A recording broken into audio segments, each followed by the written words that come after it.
The audio, are you hearing them?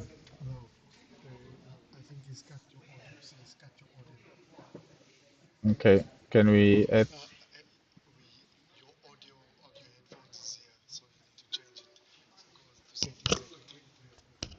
Wait,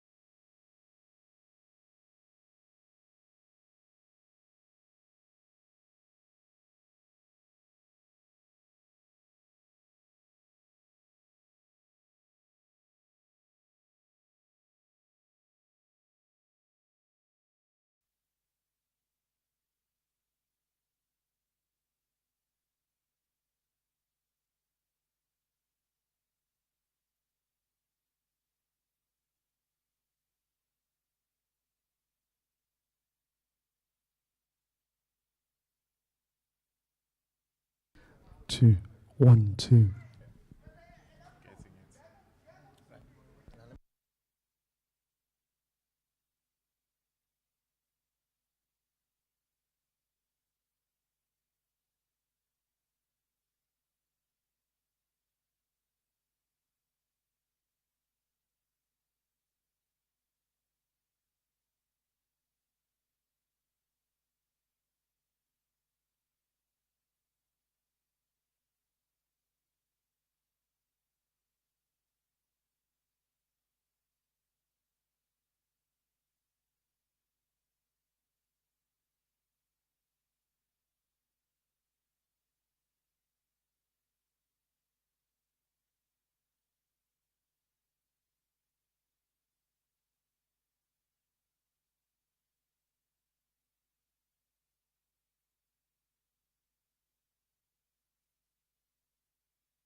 Good afternoon, everyone, and welcome to our event. Firstly, welcome to the School of Chemistry and Physics. Our dean was not able to be with us, but I'm sure when Yasira come up, when it's her turn to speak, she'll be able to say a word or two. I'm hoping that she has a message from the dean. But in the absence of the dean, I would just like you to welcome to this event. And the title of the workshop is Quantum Physics, Seeing Quantum Physics and AI Through IP Lens. I think I am fascinated personally by quantum. I think just the fact that it allows us the ability to zoom into the smallest unit of the phenomenon of interest. And I would just like to welcome all our speakers who will be sharing with us, both from the quantum side, the AI side, and also the intellectual property side. And the whole idea is really, as we know that as a university, we are really about inspiring greatness. And I really, I am convinced from what I have learned and having engaged in our colleagues in the quantum research group that they are really a true reflection of what the university meant when they said inspiring greatness.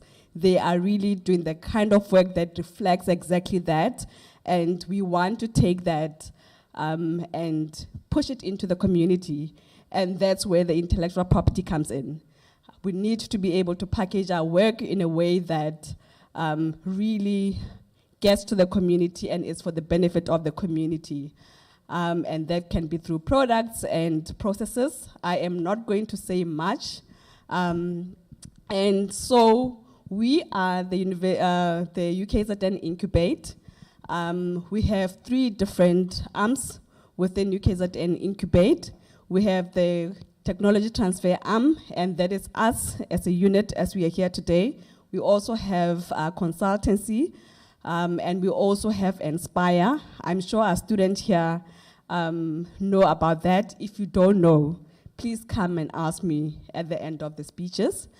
So in this moment, I would like to introduce our first speaker.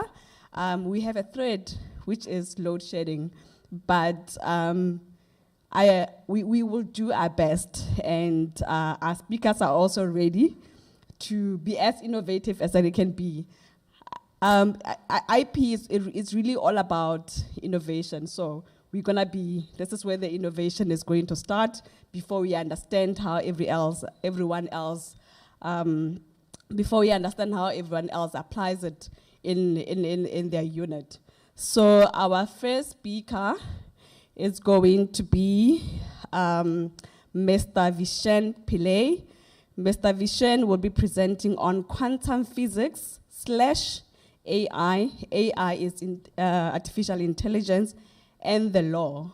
How do we apply the law to quantum physics and AI? That's what she will be sharing about. He is a patent partner, resident here in the Durban office of Adams & Adams. His background is in electronic engineering, UKZN alumni, and is an admitted attorney as well as a qualified patent attorney. Vishen specializes in assisting his clients to protect their inventions in the fields of electronics, including telecommunications, ranging from classical to quantum communication. We are in the right hands. Electrical engineering, computer software, including artificial intelligence and machine learning, mechanical engineering, electromechanical engineering, and biomedical engineering. In particular, he deals with all matters relating to filing and prosecution of patent and design applications in South Africa and abroad, as well as the IP strategy. Thank you so much for being here, Vishen. You may come over. Can we give him a hand of a clap? Because if the power's going out.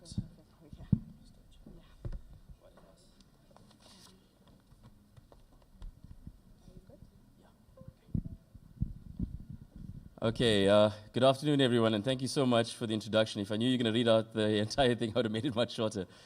As I said, thank you all for being here. My name is Vishen Pillay. Today we're going to be chatting about intellectual property protection and how the laws of intellectual property intersect with quantum physics-related technologies as well as artificial intelligence. It's both topics that I deal with quite a lot, actually, in my practice. In fact, just this morning, I was telling Professor Mariola here that I had a chat with Professor Andrew Forbes from WITS, and he passed his regards. He does say that he works quite closely with UKZN, and I thought I'd share that as well. So, without further ado, I'm just going to quickly talk about how intellectual property, what it is, and how it relates to quantum physics-related technologies as well as artificial intelligence. Now, IP is of course one topic in itself, as well as quantum physics and AI. The time that we have today is very short to do a deep dive into these technologies and how we protect them. And you know, there's some things that there's overlap between the two in terms of IP protection. And then some of it is more unique and specific to either quantum technologies as well as AI. And hopefully, in the discussion today, it'll be a bit more clearer on how you can protect these technologies. But the way in which intellectual property intersects with artificial intelligence and quantum computing, etc., and quantum technologies is various. In terms of AI, it's more than with quantum physics-related technologies. Because AI intersects with IP in this day and age, because AI can be used these days to enhance the enforcement and management of IP. We're seeing a lot of our clients using artificial intelligence-related software to manage their IP portfolio across the world. And just basically sort of assisting in litigation, for example, in terms of document discoveries and trying to find prior art to determine and give indications of whether or not your technologies are world first. So that's generally how AI is used as well to enforce the management and enforcement of IP. And then, of course, IP is there to protect AI technologies, and the various laws and methods of protection of IP overlap and try to protect AI-related technologies. And then lastly, it's the IP ownership issues of who owns IP that is generated by AI-related technologies. Now, just given the time frame that we're dealing with today, I'm just going to be touching on one of these. I'm going to be touching on the IP protection for AI-related technologies. In terms of quantum physics-related inventions, IP and quantum physics kind of intersect in primarily one way, and it's how we can protect quantum physics-related technologies using IP. Now, in order to do that, we need to assess and determine what IP is. In its nutshell, what we mean when we're dealing with quantum technologies and what we mean when we're dealing with AI-related technologies. Now, I think with quantum physics-related technologies, it's more easier to deal with because I think most of you here will understand what quantum physics-related technologies are.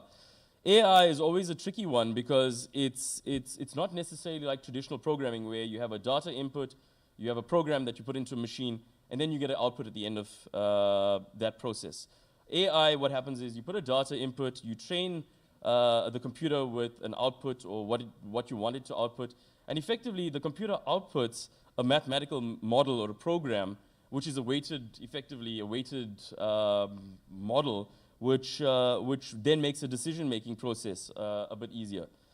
So that is effectively what an AI would come out with in the box if we're looking at it strictly. So in terms of IP, we need to learn how to protect something like this that you cannot necessarily protect because it's not really a computer program. This looks nothing like a computer program. So in this presentation, hopefully we can try to get into the nitty-gritty here. Now, when dealing with intellectual property, it's not a single thing. Intellectual property is an umbrella term used to describe a collection of different rights. Now, those rights are trademarks, patents, trade secrets, copyright, registered designs, and plant breeders' rights in its sort of broadest sense. So all these forms of IP, maybe not really plant breeders' rights, would intersect with quantum physics-related technologies as well as AI. And when we discuss them, I'll try to sort of advise how these different forms of IP would be applicable to quantum physics-related technologies as well as AI-related technologies. So I'm not going to be discussing plant breeders' rights, but when dealing with quantum computing technologies or quantum technologies and AI, we can always rely on patents to protect novel and inventive solutions. Now, what a patent is, effectively, is a legal instrument used to protect an invention. And an invention is defined in most countries of the world as anything which is new and inventive over existing technologies. So what do we mean by new? New is defined as something that is a world first. And inventive is defined as something that is not obvious, even if it's a world first, to somebody skilled in the field of invention to come up with the same solution. Now, these two concepts are often tricky to explain, and my go-to example is an example of something that's on our desks, or well, conceivably on our desks. It's a simple black pen. Now, imagine you and I lived in a world with only black pens, and you came up with, lo and behold, a red pen. Now, firstly, the question is whether you have something that's new. Because it's never been done anywhere in the world, because in the world that I spoke of, there's no such thing as red pens, there's only black pens, it will be a world first. So you meet the novelty requirement fairly comfortably. Then the second step of the questioning comes in is whether it's obvious to come up with a red pen in view of the fact that there's black pens out there. Now, I can think it's very obvious, and I'll tell you, look, you know what, you are actually, you're just changing the ink from black to red, so I think it's very obvious to do. But if you can stop me in my tracks and say, hang on, Vishen, it's not so obvious, because red ink has a different viscosity to black ink, and I needed to change the tip of the pen somehow to cater for that difference. Now we're dealing with something that, at first sort of blush, it looked very obvious, but when you delve into it, it's actually quite detailed. It's more technical than initially thought. So that's the lens that you need to view your technologies that you're working with, be it AI-related technologies or be it quantum physics-related technologies. That is it a world first, and is it obvious to do what it is that you're doing? If you are uncertain, the first step is novelty. It's a black and white question. It's either there in the world or it's not there in the world. It's as simple as that. The second leg of the questioning is whether it's obvious or not is a very subjective thing, because what's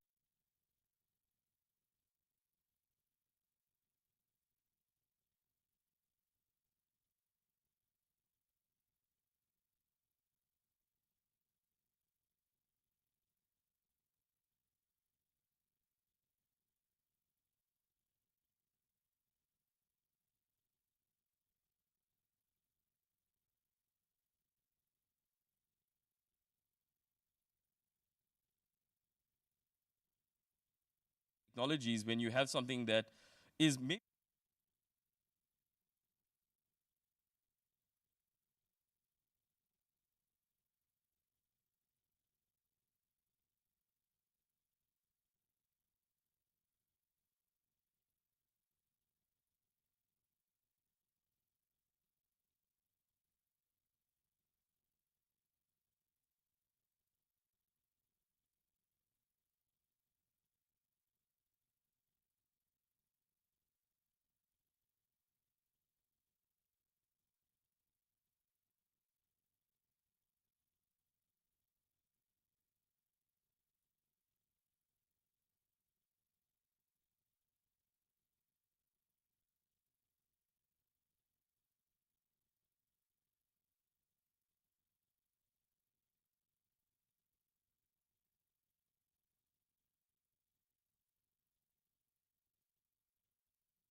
can't patent computer software or scientific theories, etc., say that they are not patentable as such. It doesn't say anything about applications of the scientific theories, discoveries, etc. It doesn't necessarily talk to systems which are employing computer software and methodologies which are novel and inventive. So it's important to remember that even though these restrictions are there, the Patents Act is saying that you cannot get protection for computer software, scientific theories, discoveries, etc. You can get protection for implementations of it. So I'll give you an example. I mean, something like quantum entanglement. A measure of quantum entanglement would be something like concurrence. It's probably the first and last time you hear a lawyer saying this. But something like that, if you're using it to do something, like, for instance, characterizing a vector beam of light, for example, to give a beam quality, now you're dealing with something that is a bit more meaty than just a scientific theory or a concept of entanglement. There's an application for it there. So things like that can be protected by way of a patent. Now, when dealing with AI, it's a bit trickier because it's not the output of an AI algorithm or whatever it is not necessarily a computer software. It's not a computer program as such. And AI software packages are readily available. You can get them off the shelf, and it's generally standard stuff. But where AI protection comes in is the implementation and application of the AI to a solution. And that's what we tend to look at when we're dealing with AI technologies. What are the problems that you're solving? Is it something that is obvious to solve with AI or not? Sometimes on the AI front of things, it could also be the way in which you train your machine learning algorithm that could be patentable. It's things like that that one needs to consider. So it's important that you get advice on your technologies, if it's in the quantum physics related realms or AI, to see whether or not you can protect it before you publish. And that's the main thing. Seek advice before you publish. That's the main sort of thrust when it comes to patents. So I do have an example here of patents. It's actually, is it professor or is it, it's doctor. So Dr. Mariola, sorry about that, I always get confused. So Dr. Mariola's technology, which is effectively, it's a quantum, it's based in quantum physics. It's a methodology and system to effectively detect mismatches between two stations.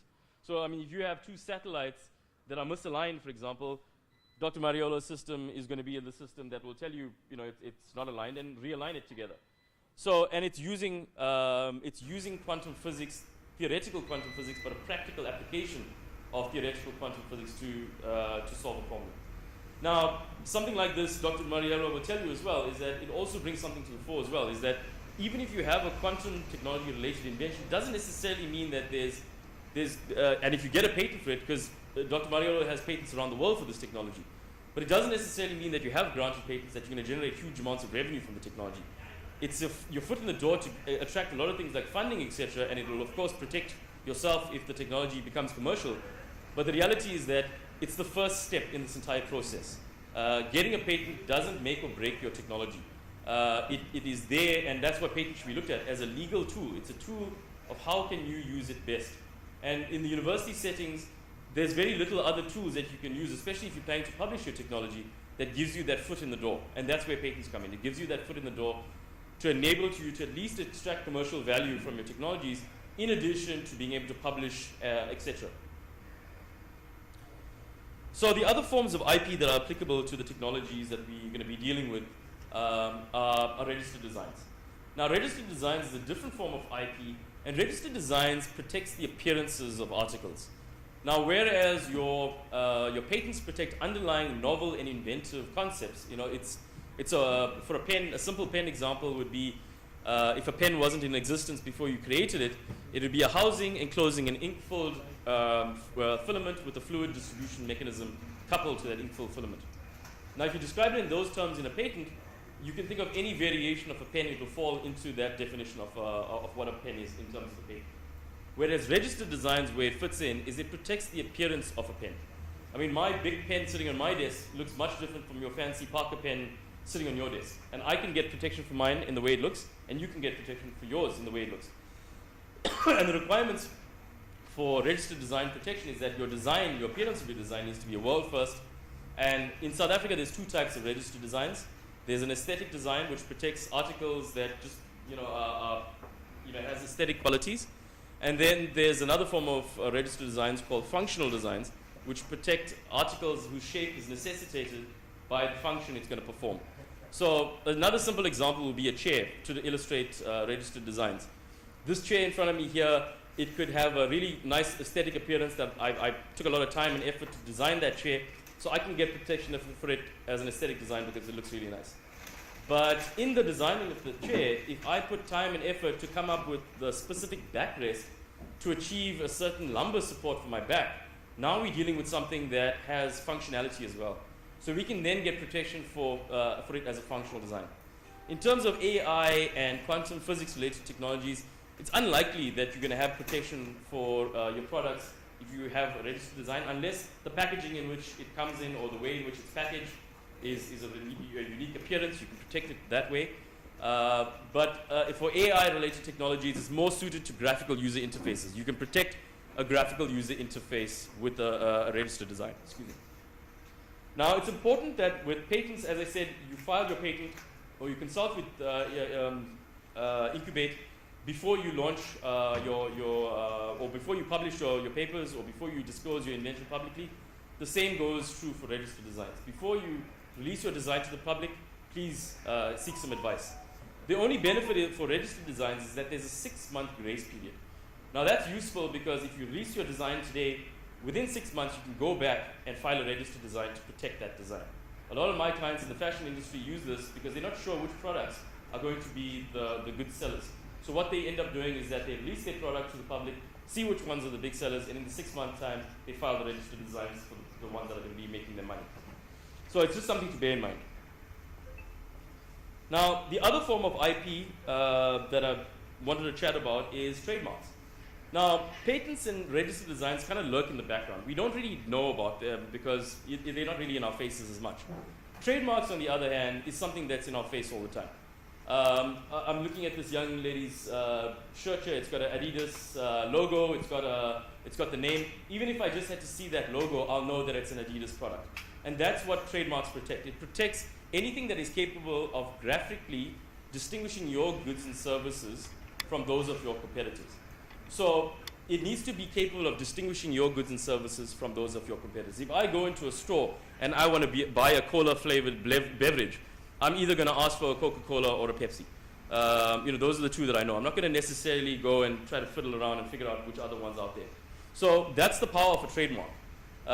Over time, because patents have a limited lifespan, patents only last for 20 years, and then it falls into the public domain for anyone to use. Registered designs have a limited lifespan of 15 years. Trademarks last forever. The value of Coca-Cola's trademark is in the billions of US dollars. If you stripped away all Coca-Cola's hard assets, if you took away their trucks, you took away their buildings or whatever it is, and you left them just with a trademark for Coca-Cola, which is worth billions of dollars, in about 5 years they'll be up and running as if nothing hit them. Because that's how important the brand Coca-Cola is. It was there before I was born, it's going to probably be there after I'm long gone. And what you want to do is that in the back of your mind, with any technology that you're working with, be it AI or computer or quantum technologies, if you are inventing, you're innovating, you're creating, have a vision in your mind that you want to, and especially if you want to create a business out of it, these things need to fit into a structure. You need to realize, and these are tools that you use. You know that trademarks last forever. You know that patents have a limited lifespan. You want to strategically file your patents and registered designs for your products so that you at least keep that ring fence for that 15 or 20 years. And in that time, you grow your brand. You push your brand out there so that the public recognizes it. And it's a strategy that's followed by various companies. I mean, the example that I often like to use is that of Weber Bryce fans. So Weber had their patents and their registered designs many years ago, which all expired. But what they did in the time that they had the protection is they pushed out their brand aggressively into the marketplace. So much so that even if you go down to a game or a macro these days, you can buy a KDAC Bryce stand that looks identical to the Weber. I think it's fine. It's half the price of a Weber Bryce stand, but somebody like yourself wouldn't buy a KDAC because it's not a Weber type of thing. And what Weber did in that time frame is that they pushed their brand so aggressively that people recognized it for like these kettle Bryce. So that